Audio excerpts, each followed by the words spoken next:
C'est un endroit qui se mérite, qui se découvre en cheminant le long de la rivière. Ici, la nature retrouve ses droits et impose ses règles.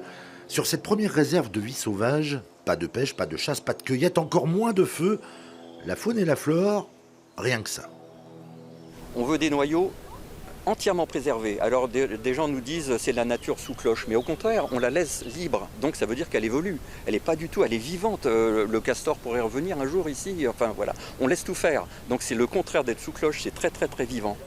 C'est l'ASPAS, l'association pour la protection des animaux sauvages, qui est à l'origine de cette réserve inaugurée par le comédien et réalisateur Jacques Perrin.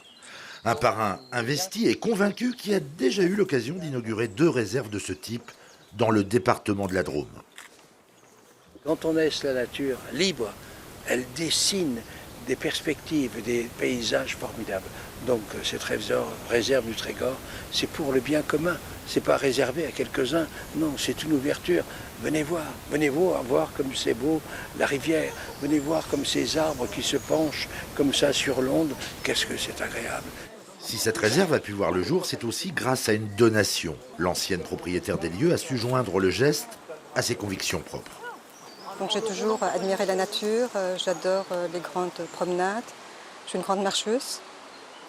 Et voilà, je trouve que l'homme détruit la nature. Pour moi, enfin, c'est un prédateur. Et donc mon souhait, c'est qu'elle soit préservée. La nature n'a pas besoin de l'homme, elle se régule toute seule.